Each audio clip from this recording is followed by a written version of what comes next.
Hello guys, welcome to my YouTube channel. Tirumala Tirupati part 2 సిరీస్లో భాగంగా ఈరోజు మనం కలియుగ ప్రత్యక్ష దైవం శ్రీ వెంకటేశ్వర స్వామి పవిత్ర క్షేత్రమైన తిరుమలలో టోకెన్ లేకుండా ఫ్రీ దర్శనం ఎలా చేయాలి అనేది మనం ఈ వీడియోలో చూస్తాము. తిరుమల సిరీస్ పార్ట్ 1 మీరు ఎవరైనా చూడకపోతే కింద డిస్క్రిప్షన్లో లింక్ ఉంది, వెళ్ళి చూడండి. ఇంకా లేట్ చేసుకోకుండా వీడియోలోకి వెళ్ళిపోదాం. మేము టికెట్ల కోసం వెళ్తే అక్కడ టికెట్లు దొరకలేదు, సో అందుకని మేము ఫ్రీ దర్శనానికి వెళ్ళిపోయాము. మాకైతే 22 గంటల సమయం పట్టింది. మనం క్యూ లైన్లో ఉన్నప్పుడు మనకు ఏమైనా దాహం వేస్తుంది కదా, ఆ దాహం వేసినప్పుడు మనకి టీటీడీ వారు పాలు, మజ్జిగ, సాంబార్ రైసు, వాటరు ఇలాంటివి సప్లై చేస్తారు.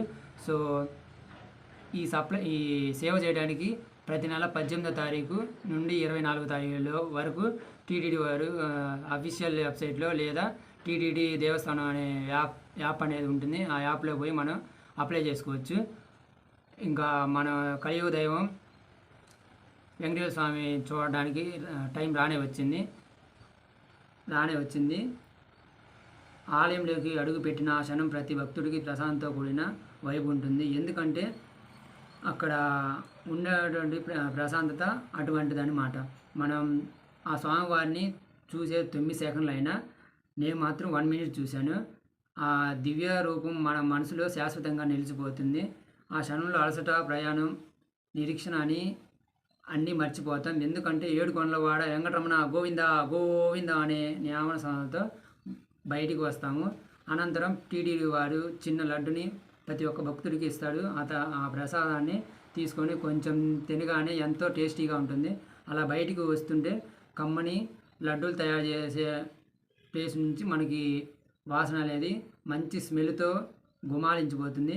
సో ప్రతి వ్యక్తికి అది అయిపోయిన తర్వాత మనం బయటకు వచ్చిన తర్వాత మనకి టోకెన్ తీసుకొని పోయి లడ్డు కౌంటర్ దగ్గరికి వెళ్తే ఒక లడ్డు ఫ్రీగా, అదనంగా 4 లడ్లు పర్చేజ్ చేసుకోవచ్చు. ఆ తర్వాత ప్రతి భక్తుడు టీటీడీ కళ్యాణ మండపం దగ్గర వెళ్ళి విశ్రాంతి తీసుకోవచ్చు. మేము కూడా అలానే మా ఫ్యామిలీతో కలిసి విశ్రాంతి తీసుకున్నాము. ఆ తర్వాత స్వామివారి ఆలయం పక్కనే ఉన్నటువంటి పవిత్ర కోనేరును స్వామి పుష్కరిణి దగ్గరికి వెళ్ళాము. పుష్కరిణికి వెళ్ళి స్నానాలు ఆచరించి వచ్చాము.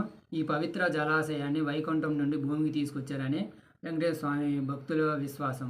అక్కడ ఈ పవిత్ర జలాన్ని దర్శించుకోవడం, భక్తుల పుణ్య స్నానాలు ఆచరించడం, అలాగే మేము కూడా దీంట్లో భాగస్వామి అయ్యాము. ప్రతిరోజు ఆ కోనేరు దగ్గర సాయంత్రం సమయాల్లో ఎంత అద్భుతంగా అందాల కాంతులలో విద్యుత్ దీపాలతో అందంగా ఆ ప్లేస్ అంతా ఉంటుందని భక్తుల నమ్మకం. ఆ తర్వాత మనం ఎంతోగానో ప్రేమించే శ్రీ తరిగొంబ అన్నదాన సత్రం దగ్గరికి వెళ్ళాము. అక్కడ ప్రతిరోజు వేలాది మంది భోజనం చేస్తారు. ఇక్కడ మన ఈ వీడియోలో చూసినట్లయితే అన్నప్రసాదం చాలా టేస్టీగా ఉంటుంది. ఎందుకంటే అక్కడ నేను అన్నదానం అనేదానికంటే అమృతం అని అంటాను. ఎందుకంటే అక్కడ అంత టేస్టీగా ఉంటుంది.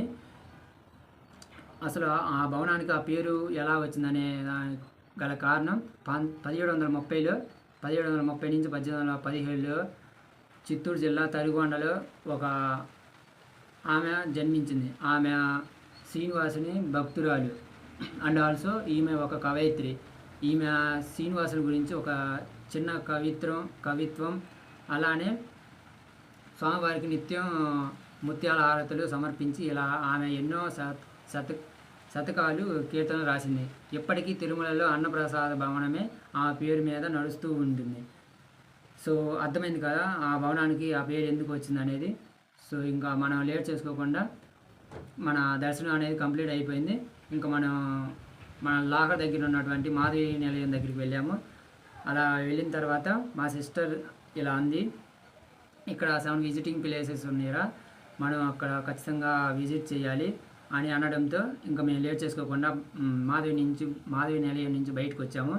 వచ్చిన తర్వాత అక్కడ క్యాబ్ డ్రైవర్ని అడిగితే అతను అన్నాడు, అమ్మ ఇక టైం లేదు, ఓన్లీ 3 ప్లేసెస్ వాటికి మనం చూడగలం, ఎందుకంటే టైం అనేది లేదు, ఇప్పుడు 5 అవుతుంది, మీరు చూడగలిగితే ఈ 7 3 సెలెక్ట్ చేసుకోండి, ఆ 3 వెళ్ళి చూసేసి వద్దాము అని చెప్పడంతో మేము ఇంకా బయలుదేరాము.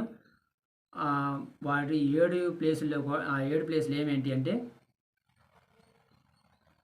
శివారి పాదాలు, శిలాతోరణం, ఆకాశగంగా, పాప వినాశనం, చక్రతీర్థం, జపాలి హనుమాన్ టెంపుల్, ఇలా 7 ప్లేసెస్ అనేవి ఉన్నవి. ఈ మామూలుగా యాక్చువల్‌గా ఈ మార్నింగ్ 8 నుంచి ఈవినింగ్ 7 వరకు ఇవి మాత్రమే ఎలో చేస్తారు అని ఆ డ్రైవర్ అన్న చెప్పడంతో మనం 3 సెలెక్ట్ చేసుకున్నాం కదా! ఆ మూడిట్లో ఏమిటంటే పాప వినాశనం ఒకటి, ఆకాశగంగ ఒకటి, వేణుగోపాల స్వామి టెంపుల్ వీటిని సెలెక్ట్ చేసుకున్నాం. అక్కడికి వెళ్ళాలి అంటే మినిమమ్ 15 నుంచి 20 కిలోమీటర్స్ ఉంటుంది. రాను బాను 30 కిలోమీటర్స్ ఉంటుంది. సో ఈ పవిత్రమైన తీర్థాల్లో పాప వినాశనం ఒకటి. ఈ పవిత్ర జలాల్లో స్నానం చేస్తే పాపాలు దొరుకుతాయని అంటే తొలగిపోతాయని భక్తుల విశ్వాసం. కొండల నుంచి పచ్చని ప్రకృతి, స్వచ్ఛమైన గాలి ఈ ప్రదేశాన్ని మరింత ఆహ్లాదకరంగా మారుస్తాయి. ఆ తర్వాత మేము ఆకాశగంగ దగ్గరికి వెళ్ళాము. అక్కడ జలపాతంలో నీరుని శివ ఆలయంలో జరిగే అభిషేకానికి సేవల కోసం ఉపయోగిస్తారని భక్తులు చెప్తూ ఉంటే విన్నాను. ఆ తర్వాత వేణుగోపాల స్వామి గుడి దగ్గరికి వెళ్ళాము. ఆ స్వామిని దర్శించుకొని ఇలా మా తిరుమల ప్రయాణాన్ని ముగించుకొని ఇలా ఇంకా ఇంటికి బయలుదేరా. ఈ వీడియో కనుక మీకు నచ్చినట్లయితే please like, subscribe to my YouTube channel. కింద ఉన్నటువంటి బెల్ ఐకాన్ యాక్టివేట్ చేసుకొని ఆల్ అని క్లిక్ చేస్తే నేను పెట్టే ప్రతి వీడియో మీకు త్వరగా వస్తుంది. Stay tune guys. Thank you for watching this video.